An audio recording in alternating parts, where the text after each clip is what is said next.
दोस्तों नमस्कार। मैं शोभित मिश्रा स्वागत करता हूं आप सभी का अपने YouTube चैनल यूनिक सॉल्यूशन में।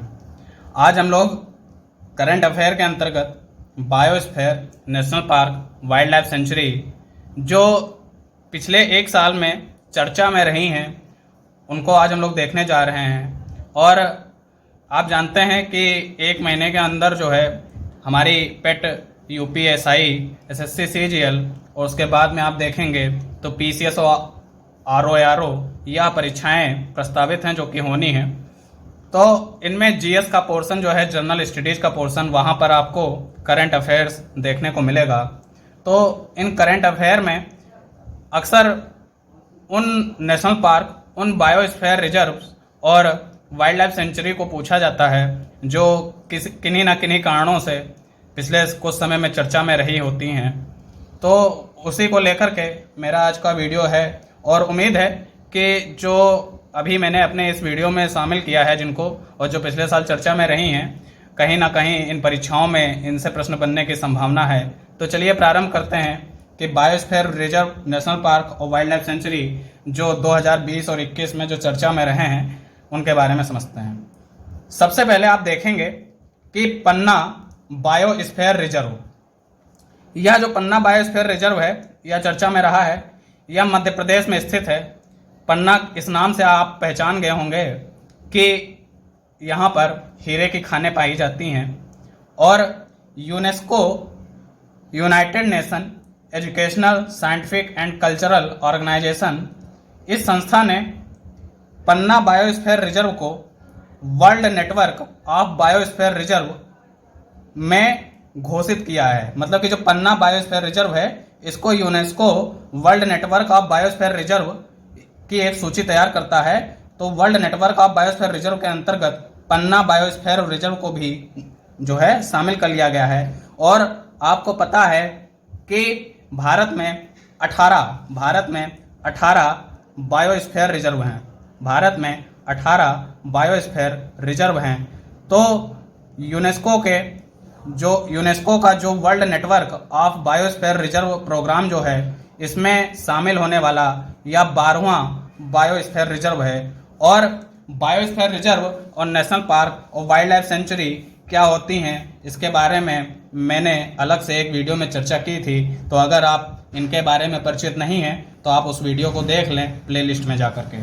तो यूनेस्को ने पन्ना को 12वां world network of biosphere reserve Bharat का घोषित किया है और भारत के 18 बायोस्फीयर रिजर्व हैं। अच्छा, यह जो बायोस्फीयर रिजर्व है यह विंध्य जो पहाड़ियां हैं मध्य प्रदेश में पड़ती हैं या वहीं पर स्थित है। केन रिवर इन्हीं पहाड़ियों इस बायोस्फीयर रिजर्व से होकर के बहती है। और यह जरूरी तथ्य हैं जो इनसे संबंधित है पन्ना बायोस्फीयर रिजर्व से। अच्छा, इससे पहले मध्य प्रदेश का पंचमढ़ी और अमरकंटक, यह दो जो बायोस्फीयर रिजर्व हैं, यह दो भी बायोस्फीयर रिजर्व हैं। इनको यूनेस्को ने अपनी world network of biosphere reserve या बोलें WNBR इस प्रोग्राम में ऑलरेडी शामिल कर चुके हैं। तो आप पन्ना बायोस्फीयर रिजर्व के बारे में समझ पाए। अगला जो है इसका नाम देखिए, मेघमलई वाइल्ड लाइफ सेंचुरी और Srivilliputhur grizzled squirrel wildlife sanctuary. यह दोनों वाइल्ड लाइफ सेंचुरी जो है, मेघमलई और श्रीविल्लीपुत्तूर, यह दोनों वाइल्ड लाइफ सेंचुरी तमिलनाडु में पड़ती हैं और तमिलनाडु के मेघमलई और श्रीविल्लीपुत्तूर डिस्ट्रिक्ट के अंतर्गत हैं।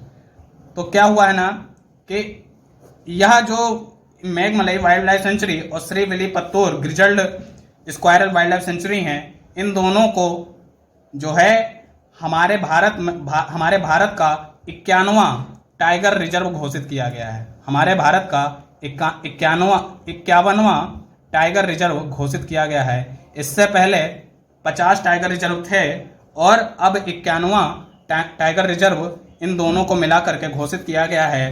50वें नंबर पे जो घोषित किया गया था वह कामलांग टाइगर रिजर्व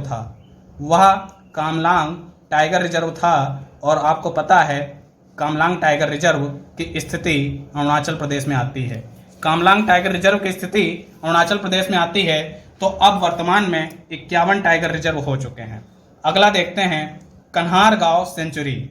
कन्हार गांव सेंचुरी चर्चा में है और यह 50वीं वाइल्ड लाइफ सेंचुरी महाराष्ट्र की घोषित की गई है। जो कन्हार महाराष्ट्र में अब जो कुल मिलाकर के वाइल्ड लाइफ सेंचुरी हो गई हैं वह 50 हो गई हैं, तो महाराष्ट्र की जो 50वीं वाइल्ड लाइफ सेंचुरी है उसका नाम आप याद रखिए, कन्हार गांव सेंचुरी। और यह कन्हार गांव सेंचुरी महाराष्ट्र के चंद्रपुर जिले के अंतर्गत पड़ती है। अगला देखते हैं सज्जनगढ़ वाइल्ड लाइफ सेंचुरी। यह सज्जनगढ़ वाइल्ड लाइफ सेंचुरी जो है यह राजस्थान में पड़ती है और इसका चर्चा में आने का कारण क्या है? दरअसल सज्जनगढ़ में एक स्पीसीज पाई जाती है जिसका नाम है लेंटाना कैमारा। तो यह जो लेंटाना कैमारा है यह जो प्रजाति है यह विदेशियों के द्वारा भारत में लाई गई।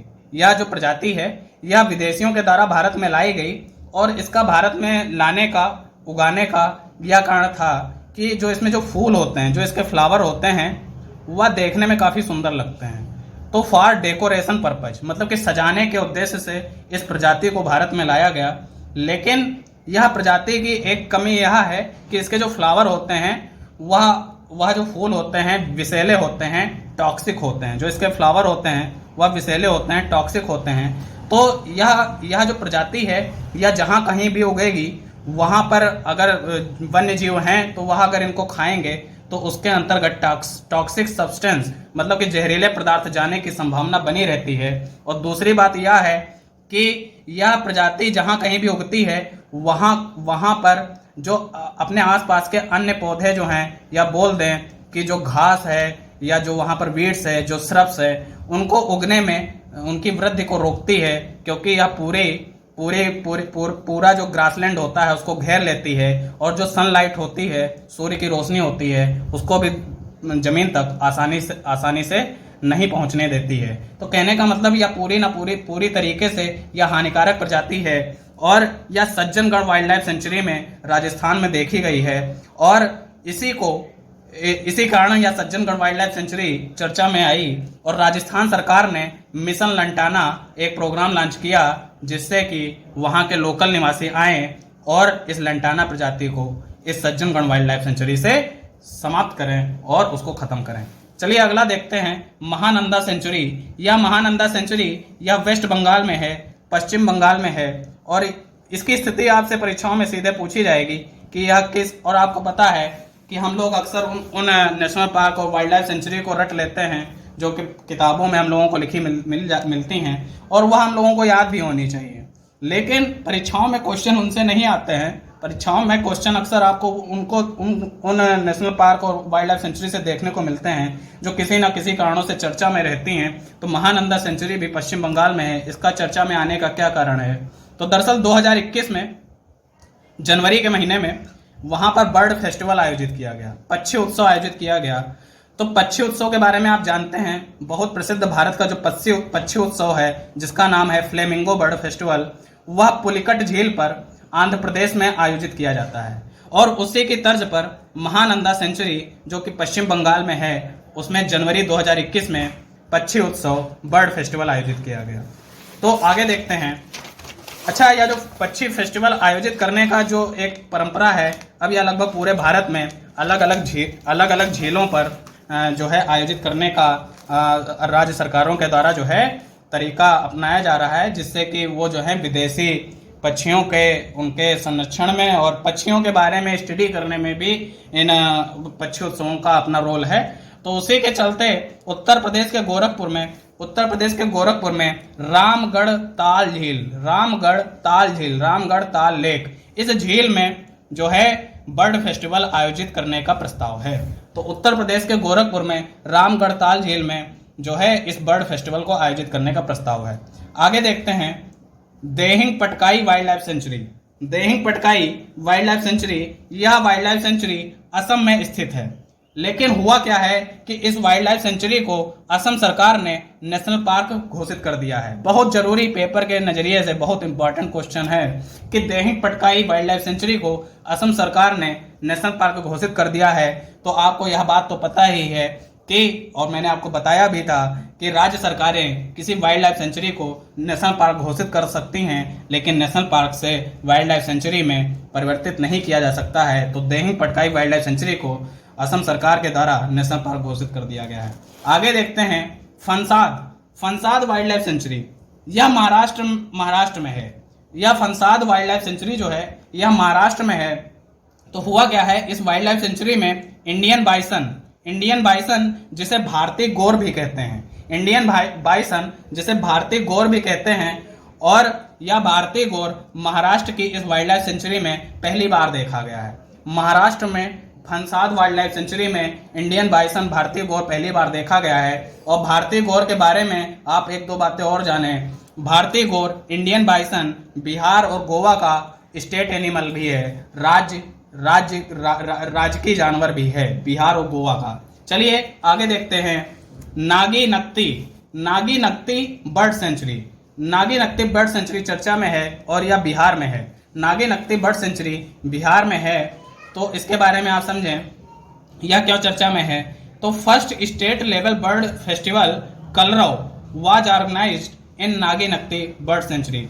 देखिए यह बिहार में है और अभी मैंने आपको बताया कि जो है बर्ड फेस्टिवल आयोजित किए जाते हैं, तो उसी तरीके से नागी नक्ती जो बर्ड सेंचुरी है वह जो बिहार में है उसमें कलरव फेस्टिवल आयोजित किया गया और यह एक बर्ड फेस्टिवल है, तो इस कारण यह चर्चा में है। चलिए आगे देखते हैं Pilibhit tiger reserve. Pilibhit tiger reserve जो कि उत्तर प्रदेश में है, यह चर्चा में है। तो यह क्यों चर्चा में है, तो आप पहले तो यह जान लें कि उत्तर प्रदेश में 3 टाइगर रिजर्व हैं। एक तो पीलीभीत जो कि मैं लिख रखा हूं, दूसरा दुधवा टाइगर रिजर्व और तीसरा अमानगढ़ टाइगर रिजर्व। यह 3 टाइगर रिजर्व उत्तर प्रदेश के अंतर्गत आते हैं। Pilibhit tiger reserve, Dudhwa tiger reserve और अमानगढ़ टाइगर रिजर्व। तो पीलीभीत टाइगर रिजर्व जो कि उत्तर प्रदेश में है यह चर्चा में है, क्योंकि यह इस समय वर्तमान में चर्चा में है क्योंकि यहाँ पर T/2 के लिए इसको पुरस्कृत किया गया है। T/2 के लिए पुरस्कृत किया गया है, तो इसका मतलब क्या है, T फॉर टाइगर। यहाँ पर टाइगर की जो संख्या है वह दुगनी हो गई है। टाइगर की जो संख्या है वह दुगनी हो गई है और इसी कारण जो पीलीभीत टाइगर रिजर्व है यह चर्चा में है। आगे देखते हैं Shivalik elephant reserve. Shivalik elephant reserve यह चर्चा में है, यह उत्तराखंड में है, यह यूके में है, उत्तराखंड में है। यह इसलिए चर्चा में है क्योंकि उत्तराखंड में इस एलिफेंट रिजर्व के पास में जॉली ग्रांट एयरपोर्ट जो है उसको बढ़ाया जाना था। जॉली ग्रांट एयरपोर्ट को बढ़ाया जाना था, उसका विस्तार किया जाना था। तो जो वहां की सरकार है यह एलिफेंट रिजर्व पड़ने के कारण जो है इसको बढ़ा नहीं पा रही थी, तो सरकार ने सोचा कि इस एलिफेंट रिजर्व को डीनोटिफाई कर दिया जाए। इस एलिफेंट रिजर्व को डीनोटिफाई कर दिया जाए, कहने का मतलब यह है इसको एलिफेंट रिजर्व का दर्जा समाप्त कर दिया जाए। लेकिन कोर्ट ने इस सरकार की इस मंशा पर स्टे लगा दिया है, रोक लगा दिया है। तो शिवालिक एलिफेंट रिजर्व इस कारण चर्चा में है जो कि उत्तराखंड में है। इसके अलावा जो हम लोग अंतिम देखने जा रहे हैं Raimona national park. Raimona national park Assam में है और यह असम का 6ठा नेशनल पार्क घोषित हुआ है। रायमोना नेशनल पार्क असम में है और यह असम का 6ठा नेशनल पार्क है। तो इस प्रकार से हम लोगों ने देखा कि wild life sanctuary, tiger reserve और बायोस्फीयर रिजर्व जो चर्चा में रहे हैं पिछले एक साल में और जिनसे प्रश्न बनने की संभावना काफ़ी ज़्यादा है, उनको हम लोगों ने देखा है। तो उम्मीद है आप इसको एक बार रिवाइज करेंगे और इसकी भी उम्मीद है कि इनसे पेपर में आपको प्रश्न देखने को मिल सकते हैं। वीडियो आपको पसंद आता है तो वीडियो को लाइक शेयर करें, मित्रों को फॉरवर्ड करें और चैनल से जुड़े रहने के लिए चैनल को सब्सक्राइब करें। धन्यवाद।